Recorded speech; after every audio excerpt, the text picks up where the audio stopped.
দিন শেষ আল্লাহর কাছেই যেতে হবে, ফিরে যেতে হবে। আমার চোখের সামনে নানাকে দেখেছি, আজকে মামাকে দেখার পরে আমার আপন মামা বসে আছেন মঞ্চে। নানাকে এক সময় দেখেছি, নানা খুব মজা করে কথা বলতেন, খুব সুন্দর ভাষী মানুষ ছিলেন। আজকে যখন নামাজ গড়ের এই সাইড দিয়ে যখন আসতেছিলাম, নামাজ গড়ে নানা শুয়ে আছেন। এক সময় দেখেছি, অনেক গল্প গুজব করেছি, কত সুন্দর করে আদর করতেন। আজকে নানাটা নাই, নানি নাই, দাদা নাই, দাদি নাই। দাদার মুখের পানগুলো চাবায় চাবা আমার মুখে দিয়ে দিত, খেতাম। সেই দাদাও চলে গেছে, দাদিও চলে গেছে। আমার বয়সী কত বন্ধু দুনিয়া থেকে বিদায় নিয়েছে। দুপচাচিয়া বাড়ি ছিল আমার এক বন্ধু, তার নাম জিয়াউর রহমান। এই জিয়া আমার একসঙ্গে আমরা পড়েছি একসাথে। আমি জানি না সে মারা গেছে। হঠাৎ করে একদিন ফোন দিলাম, ফোন ধরলো, রিসিভ করে দেখি মহিলার কণ্ঠ। বললাম, কে আপনি? বলছেন, আমার জিয়া কোথায়? কে জিয়া নাই, কোথায় বেড়াতে গেছে? ফোনটা রেখে কোথায় গেল? ফোন রেখে তো কোথাও যায় নাই, ফোন রেখে সে কবরে চলে গেছে। এই তো দুনিয়ার নিয়ম। একটু ডান বাম তাকায় দেখি, আমার তো বন্ধু আমার বয়স অনেকেই নাই, আমার বাপ নাই, মা নাই, দাদা নাই, দাদি নাই, নানা নাই, নানি নাই, অনেকের অনেক কিছু চলে গেছে। আমিও চলে যাবো রে ভাই, কিন্তু আমি কি করব? সব সম্পর্ক শেষ হলেও আমার সম্পর্ক নষ্ট হবে না যার সাথে তিনি আমার কে কে কে আল্লাহর সঙ্গে সম্পর্ক নষ্ট করা যাবে না। যা চাওয়া দরকার আল্লাহকে বলবো।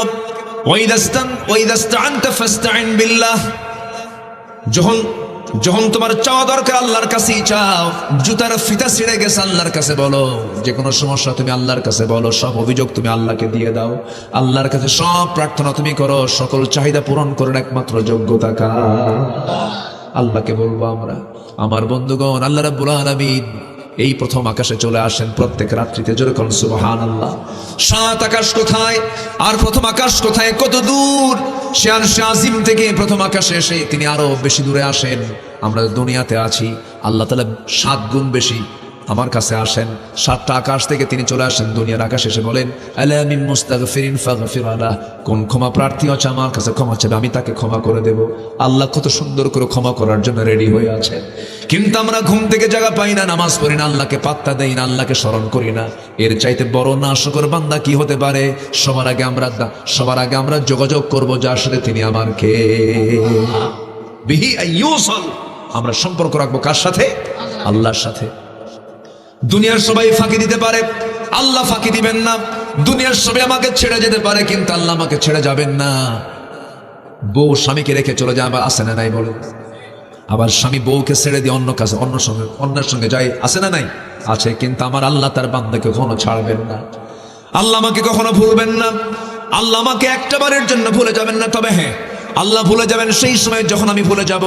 ওয়ামান আ'রাদা আন যিকরি ফাইন্না লাহু মাঈশাতান দানকা ওয়া নাহশুরুহু ইয়াওমাল কিয়ামাতি আ'মা ক্বালা রাব্বি লিমা হাশারতানি আ'মা ওয়া ক্বাদ কুনতু বাসীরা। আমার জিকির থেকে, আমার স্মরণ থেকে, আমার কোরআন থেকে যে বান্দা নিজেকে গুটিয়ে নেবে, আমিও তাকে ভুলে যাব, আমিও তাকে চিনব না। কিয়ামতের দিন হাসরের ময়দানে সেই বান্দা বলবে, আল্লাহ তুমি আমাকে আজকে অন্ধ করে তুলছো কেন? আমি তো চোখ খোলা ছিলাম। আল্লাহ বলবেন, তোরে আমি এই কিতাবটা দিয়েছিলাম, তুই ভুলেছিলি। কাযালিকাল ইয়াওমা তুনসা। এই জন্য আজকের দিনেও আমি তোকে ভুলে গেলাম। আল্লাহ যদি হাসরে ভুলে যান, আমার আপনার কোনো পথ আছে নাকি? আসতে বলে পথ আছে নাকি? পথ নেই। এই জন্য কাউকে ভুলে গেলেও কিন্তু আল্লাহকে ভোলা যাবে, আল্লাহকে ভোলা যাবে না। আল্লাহকে কাছে নিতে হবে সবচাইতে। আমার আল্লাহ আমাকে কত ভালোবাসেন, সায়েন্টিফিক একটা তথ্য আমি প্রায় দিয়ে থাকি, একটু শুনুন, কান লাগায় শুনুন। আমরা যেখানে বসে আছি এখান থেকে আকাশ কি 2 মাইল দূরে নাকি? 3 মাইল দূরে নাকি? কেউ কেটার সংখ্যা জানে নাকি? এত দূরে নীল আকাশ। যদিও নীল আকাশ বলে, কিন্তু আকাশ কিন্তু নীল নয়। ওয়াস সামাই যাতির রাজা। আকাশের বহু রং আছে, কিন্তু দেখতে আমরা নীল আকাশ দেখি। এই আকাশটার উপর আরেকটা আকাশ আছে, 7 সামাওয়াত, 7 আকাশ আছে। এই যে সূর্য দেখতে পাই, এই পৃথিবী থেকে এই সূর্যটা 9,30,00,000 মাইল দূরে অবস্থিত। সূর্যের আভ্যন্তরীণ তাপমাত্রা হলো এখানে 20 ডিগ্রি সেলসিয়াস। সূর্যের আভ্যন্তরীণ তাপমাত্রা হলো 15 মিলিয়ন ডিগ্রি সেলসিয়াস। আল্লাহু আকবার বলবেন না? 15 মিলিয়ন ডিগ্রি সেলসিয়াস। আল্লাহু আকবার বলেন।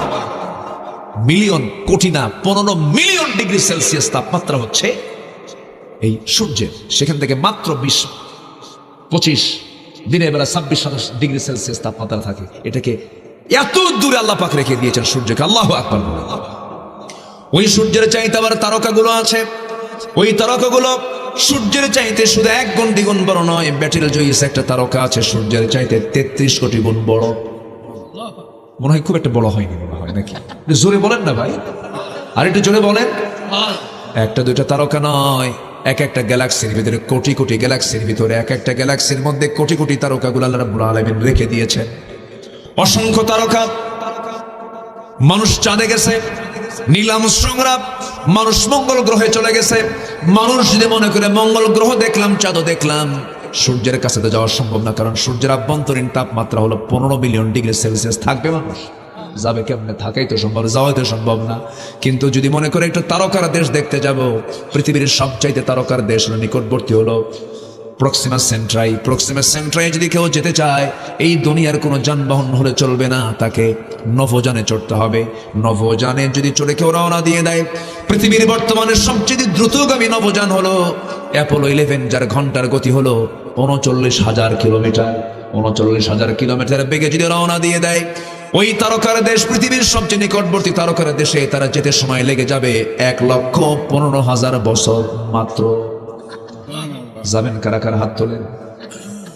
হ্যাঁ, যাবেন কারা কারা? হাত তোলেন। চাচা যাবেন? সম্ভব? বাঁচবেন কয়দিন, যাবেন কমদিন? আল্লাহু আকবার বলেন, জোরে বলি আল্লাহু আকবার। আর আল্লাহ বলতেছেন, বান্দারে তুই যদি আমার সম্পর্ক কালো করিস, আমাকে ভয় করিস, ফাফাদাত আইনা, আমার ভয়ে যদি চোখের পানি ফেলতে পারিস, আমার জন্য যদি মসজিদের সঙ্গে দিলটা লটকাতে পারিস, যৌবনকে কন্ট্রোল করে যদি কোনো নারীর দিকে না তাকাতে পারিস, আমি আল্লাহ তোকে আমার এই আরশ আজিমের ছায়ে তোকে জায়গা দিয়ে দেব। সুবহানাল্লাহ বলবেন না? আল্লাহর কি অফার! আমরা ভুলে যাই সবকিছু, আমরা সবকিছু ভুলে যাই আমার ভাইয়েরা। তাহলে এখন বলেন, আল্লাহ রাব্বুল আলামিন আরশ আজিম থেকে দুনিয়ার আকাশে এসে আমাকে মাফ করতে চাচ্ছেন, আমি কি শেষ রাতে একটু উঠবার চেষ্টা করব না? করব না? আস্তে আস্তে কয়। শয়তান করে কি?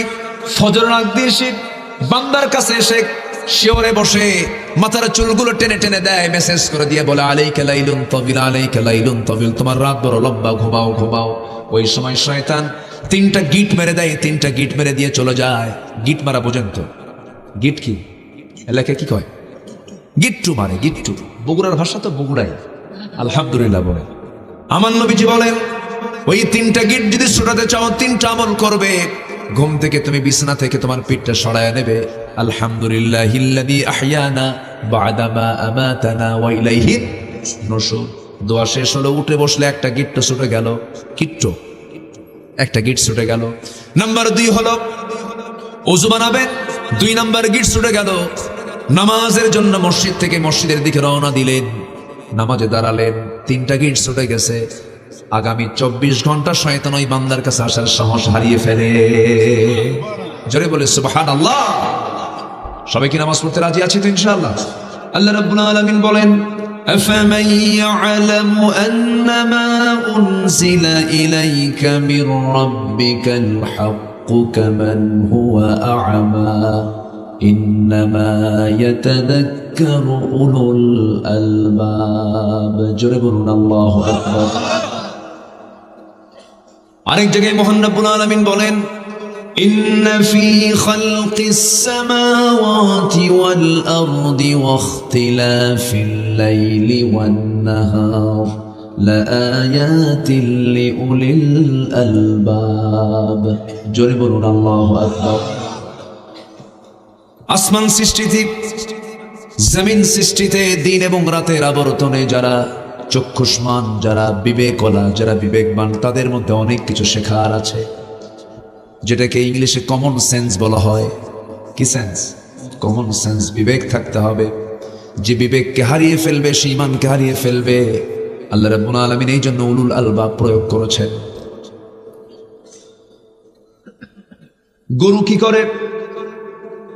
গরুটা খায় সারাদিন, সে তার ঘরের ভিতরেই পায়খানা করে ফেলে। গরুর সামনে যদি কোনো যুবক যুবতী, পরপুরুষ পরনারী যদি জেনার কাজে লিপ্ত হয়ে যায়, গরু কি বাধা দেয় নাকি? আস্তে বাধা দেয়।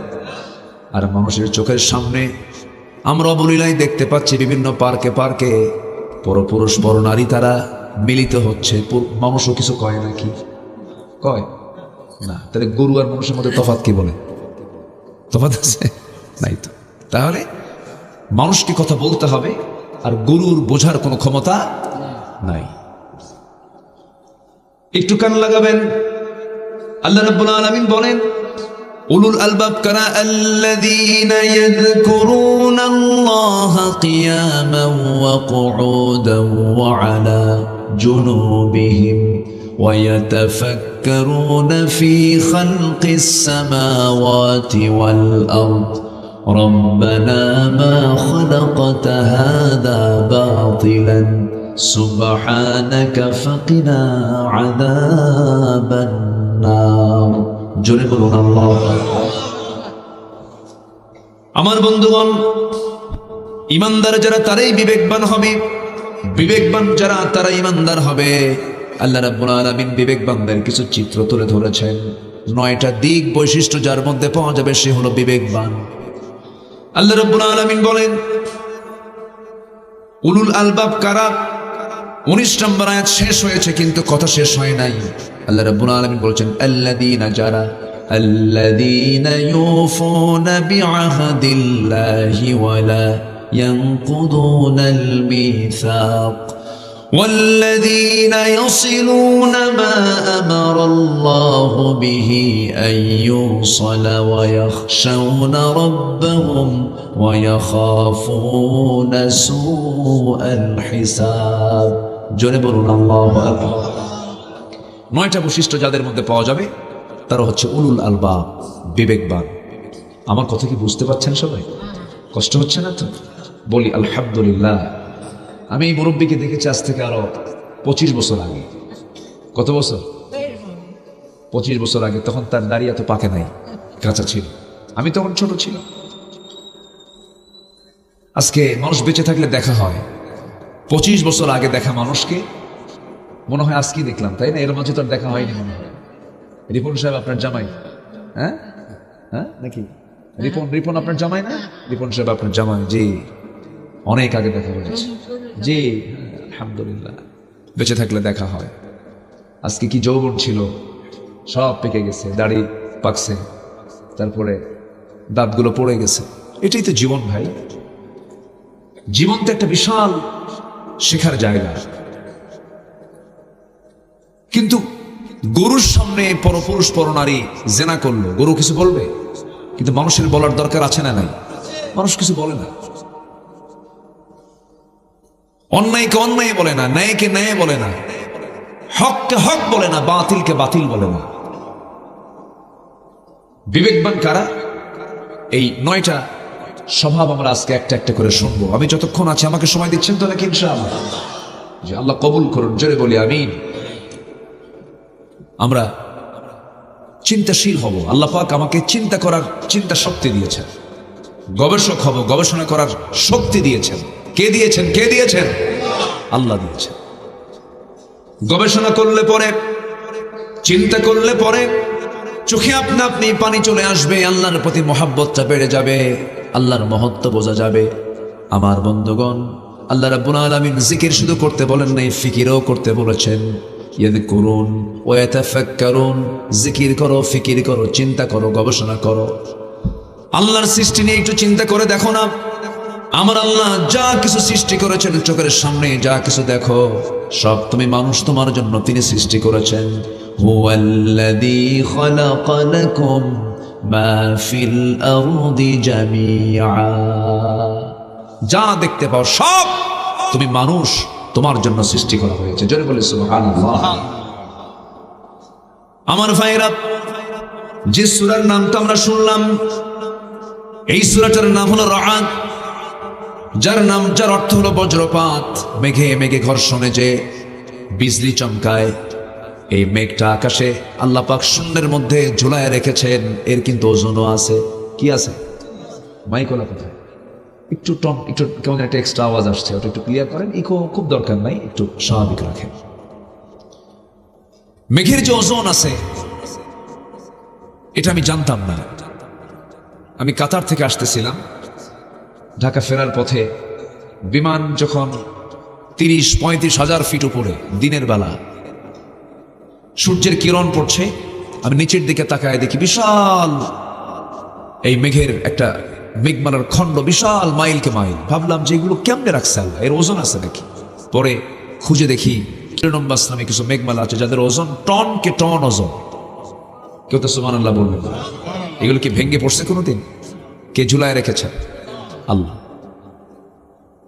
আল্লাহ রাব্বুল আলামিন মেঘের যে ওজন আছে তাও এই সূরার মধ্যে, সূরা রাদের 12 নম্বর আয়াতে বলেন, হুয়াল্লাযী ইউরীকুমুল বারকা খাওফান ওয়া তাবআন ওয়া ইউনশিউস সাহাবাস সিকাল। জোরে বলুন আল্লাহু আকবার।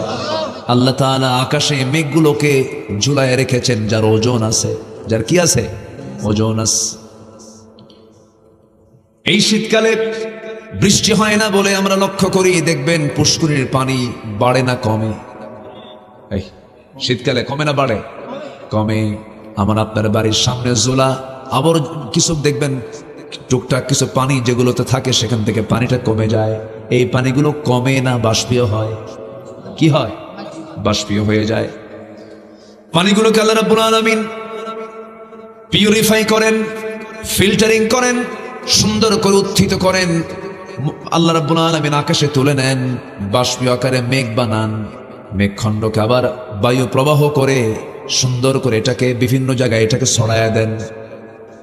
আমার বন্ধুগণ, লম্বা লম্বা কথা শর্ট করে বলছি, যেহেতু রাত সূরার নামে একটু কথা না বললে কেমন হয়। আল্লাহ রাব্বুল আলামিন এই মেঘমালাগুলোকে আমার মাথার উপরে ঝুলায় রাখলেন, কিন্তু একটা দিন ভেঙে পড়লো না। ওই বঙ্গোপসাগর থেকে লবণওয়ালা পানি না তুলে ওটাকে মেশিন সেট করে যা চোখে দেখা যায় না, আল্লাহ তাআলা বাষ্পীয় আকারে সেই পানিগুলো তুললেন, সুন্দর করে তুলে নিয়ে বায়ু প্রবাহ সৃষ্টি করে যেখানে পানির প্রয়োজন সেই জায়গাগুলোকে পৌঁছায় দিলেন। যে পরিমাণ পানি বছরে এই আকাশ থেকে আল্লাহ রাব্বুল আলামিন নাজিল করেন, সেই পরিমাণ পানি তিনি নিচ থেকে তোলেন বাষ্পীয় আকারে, পরিমাণ মতো তোলেন, পরিমাণ মতো ঢালেন। প্ল্যান কার? এটাকে বলো ওয়াটার সাইকেল। কি সাইকেল? ওয়াটার সাইকেল, পানি চক্র। কিয়ামত পর্যন্ত গবেষণা করে মানুষ পারবে না এটা। আজ পর্যন্ত ব্রেনেই ধরে নাই মানুষের কেমন করে এটা মানুষের পক্ষে সম্ভব। মানুষ তো কিছুই করে নাই ভাই। আমার বন্ধুগণ, আল্লাহ রাব্বুল আলামিন কি সুন্দর করে বাষ্পীয় আকারে পানিগুলো তুললেন। প্রতি বছর এই বাষ্পীয় আকারে পানি জমিন থেকে উত্থিত করেন বাষ্পীয় আকারে 513 ট্রিলিয়ন টন। 513 ট্রিলিয়ন টন পানি আল্লাহ পাক জমিন থেকে তোলেন। আল্লাহু আকবার। বিমা ইমবি কাদারিন, পরিমাণ মতো পানি তোলেন, পরিমাণ মতো। কি মতো? পরিমাণ মতো। পরিমাণ মতো ঢালেন। কি প্রাণ আল্লাহ রাব্বুল আলামিনের মধ্যে রেখে দিয়েছেন। মহান রাব্বুল আলামিন বলছেন, বান্দা এগুলোকে চিন্তা করে দেখো না। এ তো আকাশ নিয়ে বললাম, মেট্রোলজিক্যাল সায়েন্স নিয়ে বললাম। সৃষ্টি জগতের দিকে একটু চলে যান। কয়েকটা দিন আগে আমার সুন্দরবন মাহফিল ছিল। সুন্দরবন দেখছেন? গেছেন কিনা সবাই? যাওয়া দরকার। সুন্দর তো সুন্দরী। আল্লাহু আকবার। এত সুন্দর সুন্দরবন আমার দেশে আছে, আলহামদুলিল্লাহ বলে দেখার মতো। শুধু সবুজ আর সবুজ, মাইল কে মাইল, অসংখ্য গাছগাছালি। রয়্যাল বেঙ্গল টাইগার তার পাহারাদার, যেন সলিমুদ্দে যায় যেন গাছ না কাটতে পারে, একদম কল্লা মটকায় দেবে। আল্লাহ পাক জঙ্গলটাকে ঠিক রেখেছেন। ওটাকে বঙ্গোপসাগরের ঝড় সাইক্লোন যেন এই সবুজ ভূখণ্ডে না আসতে পারে প্রাচীর করে দিয়েছেন, প্রাচীর করে। সুবহানাল্লাহ বলেন। বাতাস এসে আগে ধাক্কা খাবে, বাতাসের গতি কমে যাবে, বাংলাদেশ যেন বেঁচে থাকে। আলহামদুলিল্লাহ বলেন। কে করে দিয়েছেন? কে করে দিয়েছেন? আল্লাহ। আর ওই প্রাচীরকে বেঁচে রাখার জন্য দিয়েছেন পাহারাদার কারে? রয়্যাল বেঙ্গল টাইগারকে।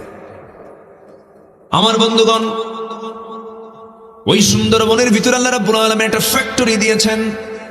সেই ফ্যাক্টরি বান্দার জন্যই তিনি দিয়েছেন, কিন্তু ফ্যাক্টরি ডিপার্টমেন্টকে আল্লাহ রাব্বুল আলামিন বান্দার জন্য দেন না। ওই ফ্যাক্টরি চালানোর জন্য আল্লাহ রাব্বুল আলামিন এমন একটা প্রাণীকে দায়িত্ব দিয়েছেন যে প্রাণীর নামে 114 সূরার মধ্যে একটা সূরার নাম তার নামে আছে, তার নাম সূরাতুন নাহাল। সূরাতুন নাহাল। নাহাল মানে হলো মৌমাছি। নাহাল মানে কি? মৌমাছি। মৌমাছির ডিপার্টমেন্ট কি বলেন? কি কাম? ওর কাম কি বলেন? মধু। আর মাছির কাম কি? অসুখ সৃষ্টি করো। মাছির কাম কি? অসুখ। মাছি ভালো জায়গাও বসে, হ্যাঁ, অজাগাত বসে। তাহলে আমরা মাছি হব না মৌমাছি হব? বলেন বলেন বলেন বলেন। আমরা আলু হব না মিষ্টি আলু হব? বলেন বলেন।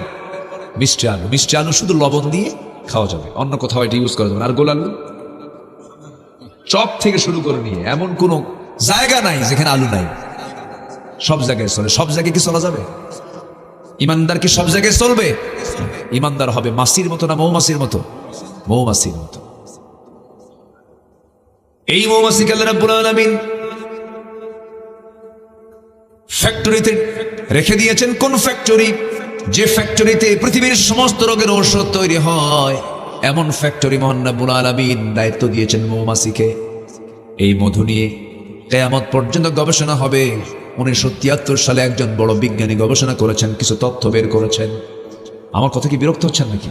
একটু কান লাগাবেন, কথাগুলো শোনেন। 1973 সালে কার্ল ভন ফ্রিস নামে একজন বড় বিজ্ঞানী, তিনি কিছু তথ্য দিলেন। সেই তথ্যের কারণে সুইডিশ একাডেমি তাকে নোবেল পুরস্কার দিয়েছে। যে 3টা তথ্য তিনি দিয়ে নোবেল পুরস্কার পেয়েছেন, এই তথ্য 1500 বছর আগে মহান রব্বুল আলামিন কোরআনে দিয়েছেন। তাহলে বলুন, তিনি কি তথ্য দিয়েছেন না তথ্য নিয়েছেন? কি বলেন? যে পুরস্কার পাইছে সে কি তথ্য দিয়েছেন না তথ্য নিয়েছেন? কোথায় কোথায়? কোরআন। তিনি একটা বই লিখেছেন যার নাম হলো দ্য ড্যান্সিং বিস।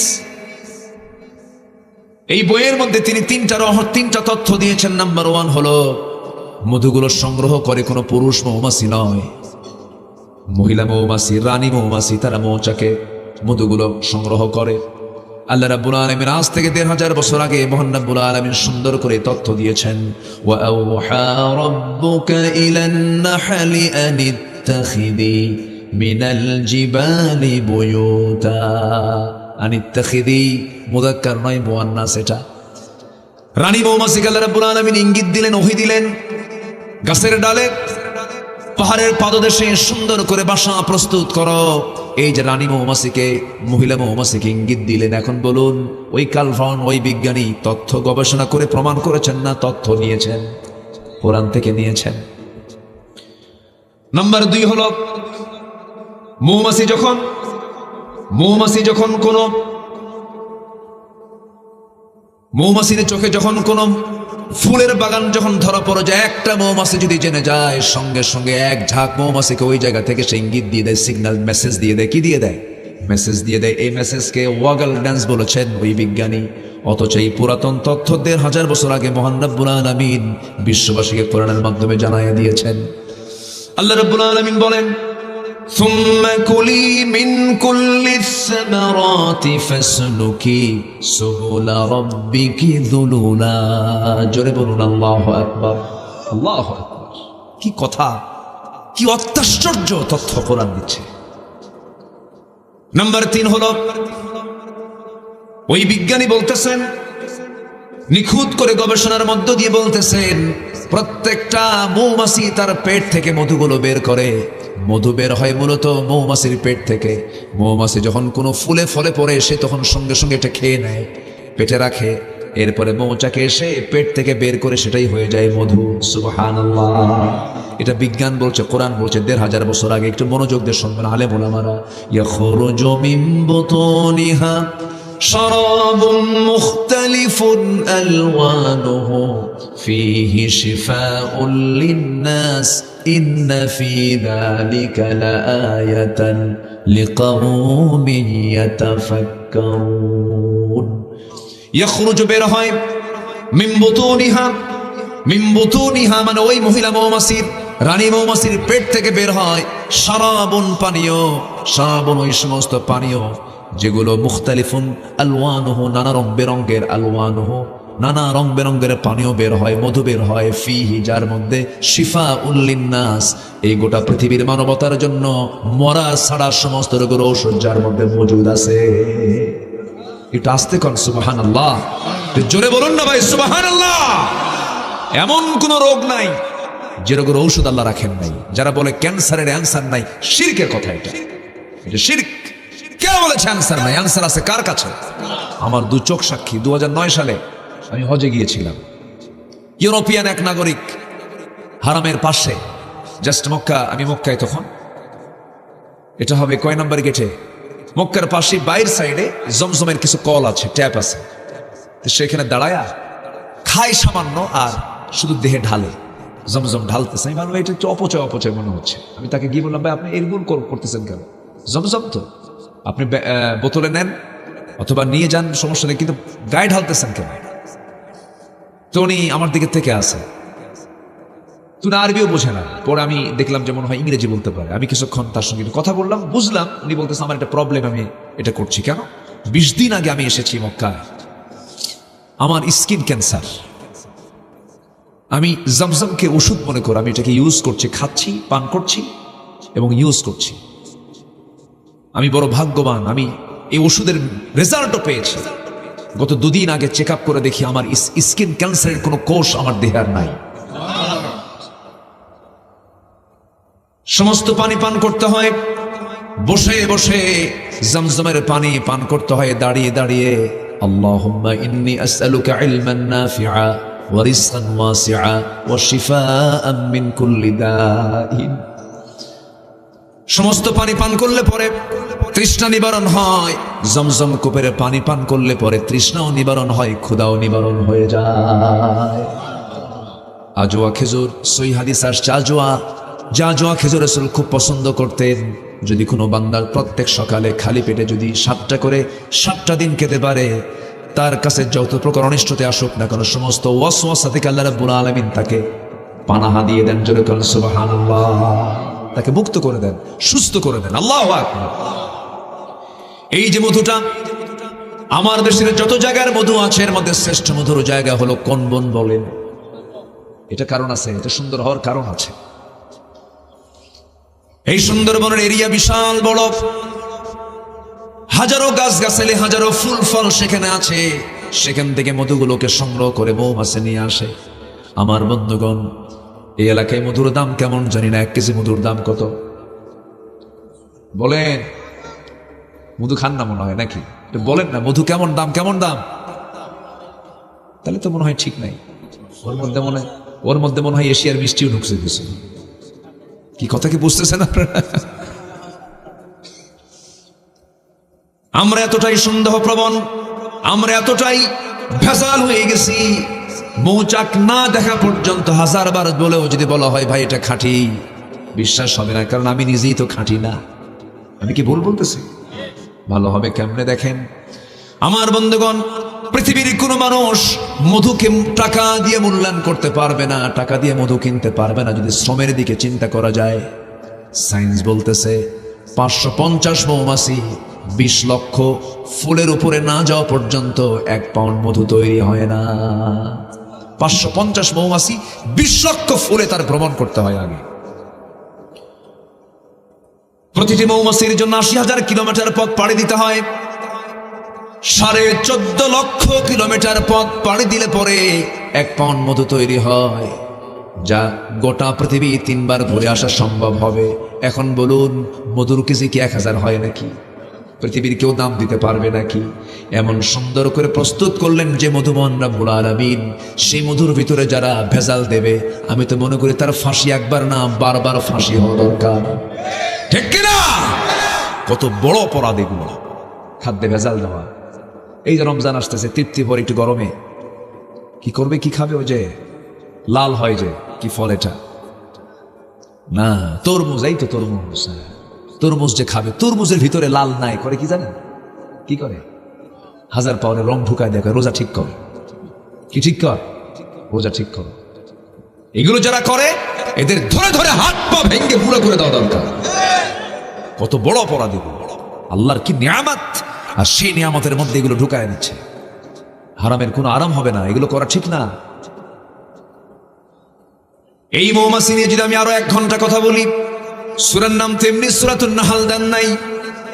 আরেকটা তথ্য বলি, আমি মূল আলোচনার পর্বের দিকে আস্তে আস্তে চলে যাচ্ছি। আমার ভাইরা, এই মৌমাছি তার যে মৌচাকের ভিতরে মধুগুলো রেখে দেয়, এই মধুগুলো যেই মৌচাকে রাখা হয় সেই মৌচাকের স্বাভাবিক তাপমাত্রা সর্বক্ষণ থাকতে হবে 35 ডিগ্রি সেলসিয়াস, 35 ডিগ্রি সেলসিয়াস। আমরা এখন এখানে বসে আছি, এখন কত ডিগ্রি হবে বলেন? 18, 20, 21, 22 এরকম হতে পারে, একটু আপ ডাউন হচ্ছে, তবে অত হবে না। আজকে ঠান্ডা মোটামুটি মাশাআল্লাহ ভালোই লাগতেছে না? হ্যাঁ, 18, 20 হবে। কিন্তু মৌমাছির ওই মৌচাকের মধুগুলোকে ঠিক রাখার জন্য, মধু যেন না জমে যায়, মধু যেন না নষ্ট হয়, এই জন্য 35 ডিগ্রি সেলসিয়াস তার স্বাভাবিক তাপমাত্রা। হঠাৎ করে যদি তাপমাত্রা বেড়ে যায়, সব মৌমাছিগুলো এক হয়। ওয়াউহা ইলান নাহলি, আল্লাহ ওই ইঙ্গিত দেন, তোরা কি করবি? দুই পাখা তখন ঝাপটান মারে। দুই পাখা যখন ঝাপটান মারে, বেশি আবহাওয়া, বেশি গরম যদি হয়ে যায়, ভিতরের বাতাসগুলো আস্তে করে বাইরে পাস করে দিয়া আবহাওয়াকে 35 ডিগ্রি সেলসিয়াস তাপমাত্রায় নিয়ে আসে। আবার যখন কমে যায়, পাখাটা উল্টা একটা ঝাপটান দিয়া ভিতরে তারা তাপ সৃষ্টি করে, ভিতরের তাপমাত্রা যেন বেড়ে যায়, তাপ সৃষ্টি করে 35 ডিগ্রি সেলসিয়াস তাপমাত্রায় নিয়ে আসে।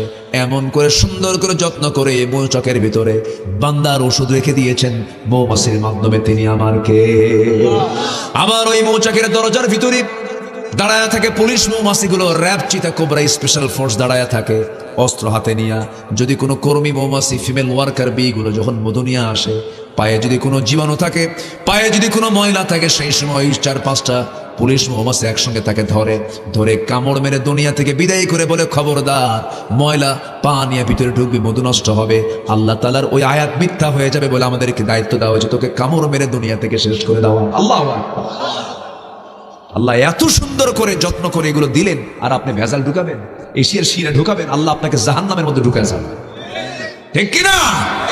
এগুলো কাদের কাজ? বিবেকবান না বিবেকহীন? বলেন, বিবেকবান না বিবেকহীন? আজকে আমার সাবজেক্ট হচ্ছে উলুল আলবাব। উলুল আলবাব।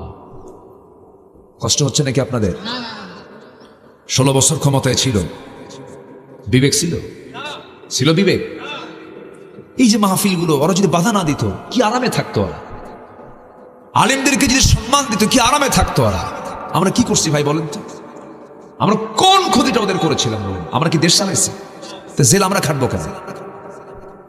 এখন তোরা খাট, কি ঠিক কিনা বলে?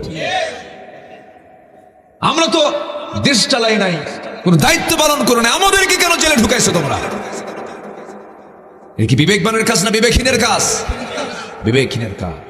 2018 সাল 250 পুলিশ আমার বাড়ি ঘেরাও করে ফেলছে, ওয়াজ করে কেবল যে শুয়ে পড়ছি। আমাকে ডাক দিল, বললো, হুজুর চলেন। বললাম, এত লোক কেন? হুজুর চলেন, থানায় যেতে হবে।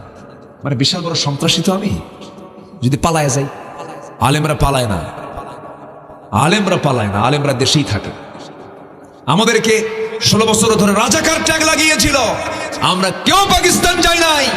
হিন্দুস্তানের রাজাকাররা সব হিন্দুস্তানে গিয়ে বসে আছে।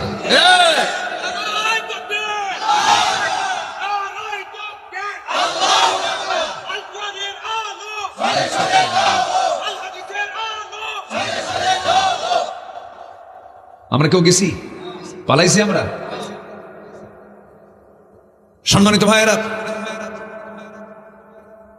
চিন্তা করে দেখুন, যাওয়ার সময়ও আরামে যেতে পারে নাই, ব্যাগটা গোছাবে এই টাইমও নাই, খাওয়াটাও হয় নাই। একটা ইমিগ্রেশন ক্রস করবে, বিমানে চড়বে, কোনো সুস্থভাবেও যেতে পারে নাই। ভাঙ্গা হেলিকপ্টারে হিন্দুস্তান যা বসে আছে। কেন জানেন? ওরা আলেমের গায়ে হাত দিয়েছে, ওরা কোরআনকে নিয়ে ষড়যন্ত্র করেছে। সলিমুল্লাহ মুসলিম হলের মুসলিমবাদ, আওয়ামী মুসলিম লীগের মুসলিমবাদ, কবি নজরুল ইসলামের ইসলামবাদ, সংবিধানের বিসমিল্লাবাদ। যারা বিসমিল্লাহ বাদ দেয়, ইসলাম বাদ দেয়, মুসলিম বাদ দেয়, আল্লাহ ওদেরকে বাদ দিয়ে দিয়েছে। ঠিক কিনা? আলেমদেরকে নিয়ে খেলবে? আলেমদের রক্ত বড় বিষাক্ত। কি কষ্ট পাচ্ছেন নাকি আপনারা? কষ্ট পেলেও কিচ্ছু করার নাই। জেল খাটছি কখন? মাঝে মাঝে আসা যাওয়া হতো, ও মানে মাঝে মাঝে দাওয়াত দিত, তো মাঝে মাঝে যেতাম, মাঝে মাঝে আসতাম। তো কোর্টে, থানায় নিয়ে ওসি সাহেব সামনে বসা, ওসি সাহেবের চোখ লাল। বললাম, আপনি চোখ লাল কেন, কান্দেন কেন? হুজুর আমি আপনার খুব ভক্ত। তো ভক্ত তো ধরছেন কেন? হুজুর উপায় তো নাই, কি করবো, উপর থেকে খুব চাপ। এখন কি করবেন? আমার বাল বাচ্চা আছে, চাকরি বাঁচান তো ফরজ। আমি বললাম, ইমান বাঁচান তো নফল। আরো মামলা কিছু যোগ দিয়া কোর্টে চালান দিল। জজ আমার দিকে তাকায়, সেনে তো চেনে তো আমাদের, দেখে বলতেছে কি বলবে আর, ফরমেট তো করাই আছে, জামিন নামঞ্জুর, জামিন নামঞ্জুর, পাঠায় দিল। জেলখানায় ঢুকলাম, জেলখানায় ঢুকেই দেখে এরকম বুড়া চাচা, খুব লম্বা, থাক মানে 85 বছর বয়স হবে। আমার দেখে এমন খুশি, লম্বা একখান সালাম দিয়ে বলে, হুজুর আপনি জেলখানায় আসছেন। খুব খুশি হয়েছে। তো বললাম যে জেলখানায় ঢুকলে কি খুশি হয়? হুজুর ওয়াজ শুনতে যাই, বহু দূর থেকে ওয়াজ শুনি, মুসাফা করতে পারি না, কথা বলতে পারি না, কি যে একটা কষ্ট হুজুর। খুব আশা ছিল আপনার সঙ্গে একটু কথা বলবো, দোয়া করি আপনি জেলখানায় থাকেন। তো উনি একটু ঠোঁটকাটা মানুষ। তো বললাম চাচা ঠিক আছে, ভালো কথা, আমি না হয় আসছি। তো আপনি বুড়া বয়সে এই শীতের মধ্যে জেলখানায় কেন? তো বলে বাবা বোমা হামলা, বোমা হামলা, মানে ওনার নামে বোমা হামলার মামলা দিচ্ছে। বলেন তো এই বুড়া মানুষ, এনার যদি মামলা দেয় এরকম, উনি কি বোমা মারতে পারবে? বোমা মারতে যায়, বোমা কি জায়গায় পড়বে না ওনার মাথায় পড়বে? মাথায় পড়বে। এগুলোই করেছে ওরা। মাইকে কথা বলার কোনো ভাষা পায় নাই। মাইক পাইলি, নোয়াখালীর একটা ছিল নেতা, মাইক পাইলি বলতে খেলা হবে, প্রতিবন্ধী, প্রতিবন্ধী কি প্রতিবন্ধী, অনেক কিছু করেছে। সাতক্ষীরার সাবেক এমপি সহ অসংখ্য বাড়ি ঘর তারা বুলডোজার দিয়ে ভেঙে দিয়েছে। বুলডোজার দিয়ে ভাঙার ইতিহাস তারা সৃষ্টি করেছে, তারা, তাদের সৃষ্টি ইতিহাস এটা। আপনি মানুষের বাড়ি ভাঙবেন, আপনার বাড়ি কি থুয়ে দেবে? আমরা এটা কামনা করি না, আমরা এটা চাই না। কুকুর পায়ে কামড় মেরেছে বলে আমি তার কুকুরের পায়ে কামড় মারবো, এটা না, ঠিক না। কিন্তু বাতাস, এটা কি কি বলেন তো, এটা কি বাতাস যখন আসে, মান কানা ফীহিম, যে আসুক না কেন সেটাই সই হয়ে যাবে। কি করবেন এটা? আপনি যা করবেন তাই এটার প্রতিফল পাবেন। যে লোকটাকে আপনি গুলি করে হত্যা করলেন, আপনি কি জানেন ওই মার কত কষ্ট করতে হয়েছে সন্তানটার জন্য? আপনি গুলি করে মেরেছেন, কিন্তু আপনি যেদিন গুলি করেছেন সেই দিনে আপনি একটু আড়ালে, যে লোকটাকে গুলি করে মারলেন সেই বাড়ির আশেপাশে একটু ঘোরাফেরা করেন। মান কি আর্তনাদ, সন্তানদের কি আর্তনাদ, বুক ফাটা চিৎকার, বুক ফাটা কান্না। বউটা বিধবা হয়ে গেল, মাটা সন্তান হারা হয়ে গেল, সন্তানগুলো বাপ হারা হলো। এই যে কষ্টগুলো, এত কষ্ট যদি আপনি দিয়ে থাকেন, জুলুম যদি করে থাকেন, আল্লাহর কসম জুলুম দিয়ে শাসন টেকসই হয় না, ঠিক কিনা? একদিন আসে নাই, বহু কিছু হয়েছে, বহু কিছু। আল্লামা সাঈদীর মতো মানুষ নিয়ামত এই জাতির জন্য, এত জনপ্রিয় মানুষ পৃথিবীতে নাই। প্রেজেন্ট ওয়ার্ল্ডে আল্লামা সাঈদীর যে জনপ্রিয়তা ছিল, এই জনপ্রিয় ব্যক্তি পৃথিবীতে খুব কম। যার শুধু ফাঁসির রায়কে কেন্দ্র করে 2012 সালে শতাধিক মুসলমান শাহাদত বরণ করেছিল। এদেশে আরো কিছু নেতা তো মারা গেছে। নেতার জানাজায় 13 জন ছিল, 13 জন, কয়জন জানাজায়? 13 জন। এই থামেন, আমার কথা সব শুধু আপনার ব্যাখ্যা দিবেন আমার। হ্যাঁ, অনেক কিছু করেছে তারা। আমরা ব্যর্থহীন কণ্ঠে জানিয়ে দিতে চাই তাফসীর মাহফিলের প্ল্যাটফর্ম থেকে, আল্লামা সাঈদীকে পরিকল্পিতভাবে বিষ প্রয়োগ করে হসপিটালে নিয়ে হত্যা করা হয়েছে। এই হত্যার সুষ্ঠু তদন্ত করে যারা এই হত্যার সঙ্গে জড়িত সকল খুনের বিচারের আগে আল্লামা সাঈদীর খুনের বিচার বাংলার জমিনে বাস্তবায়ন করতে হবে। রাজি আছেন কারা কারা? হাত উঁচু করে দেখেন মুসলমান।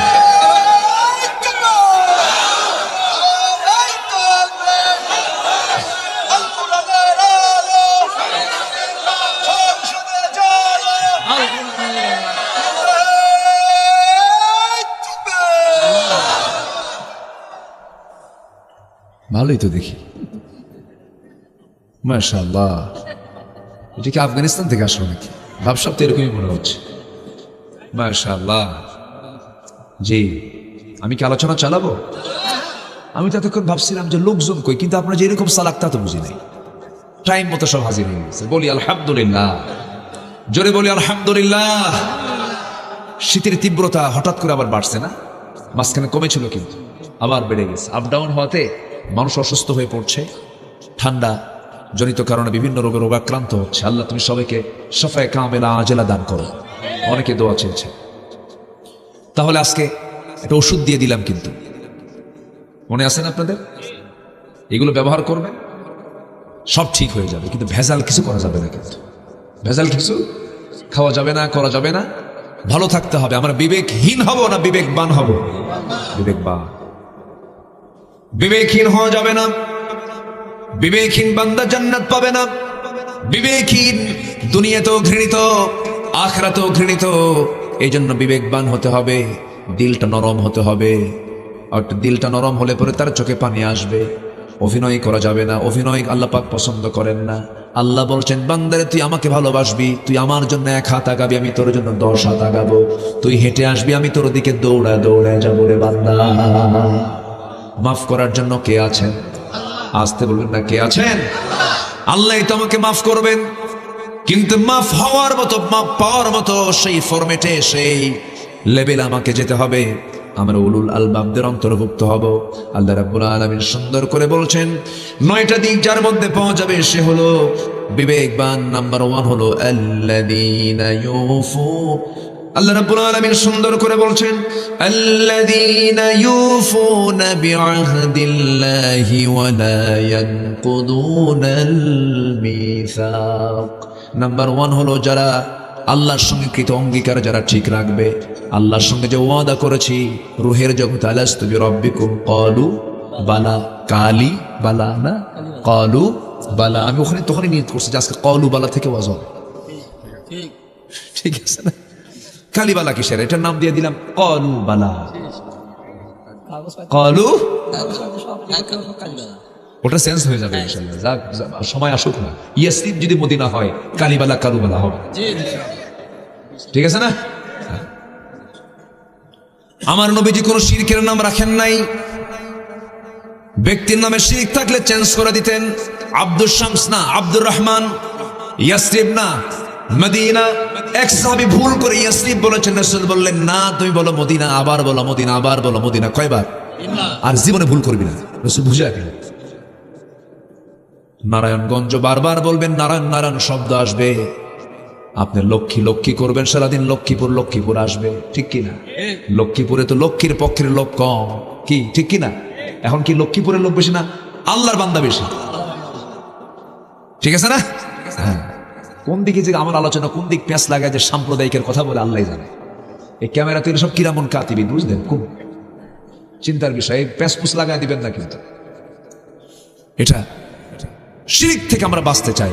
শব্দগত শিরক, চিন্তাগত শিরক, অনেক শিরক আছে। বিশ্বাসগত শিরক, শিরক থেকে বাঁচতে হবে। আমরা শিরক থেকে বাঁচবো। জোরে বলি ইনশাআল্লাহ। শনিবারে বাঁশ কাটা যাবে না, মঙ্গলবারে বাকি দেওয়া যাবে না, নাকি সকালবেলা বাকি দেওয়া যাবে না। বিয়ের দিন বৃষ্টি হলে সারা জীবন চোখের পানি ফুরাবে না। এই হাদিসগুলো যে পাইছে কই আল্লাহ না। এরকম আছে না নাই বলেন তো? আচ্ছা, এরকম বহু কিছু আছে। আমরা শিরকের দ্বারা আক্রান্ত। কিন্তু বিসমিল্লাহ গলত, এই কথা বলা হারাম। বিসমিল্লাহর কোনো ভুল আছে? কি কয়? বিসমিল্লাহ গলত, মারাত্মক এটা অপরাধ। এটা বিসমিল্লাহর এই বরকতি, এই বাক্যের সাথে চরম এটা ধৃষ্টতা। এটা বিসমিল্লাহ গলত, এটা বলা যাবে না। ও লক্ষ্মী সোনা কয় না? কি কয়? ও লক্ষ্মী সোনা বলা যাবে না। এগুলো শিরকের ভাষা, শিরকের কথা। এগুলো থেকে বাঁচার চেষ্টা করব আমরা। কালু বালা, কি কালু বালা। আমরা রুহের জগতে যখন ছিলাম, আমাকে আল্লাহ রাব্বুল আলামিন প্রশ্ন করেছেন, আলাস্তু বিরাব্বিকুম, আমি কি তোমার রব নই?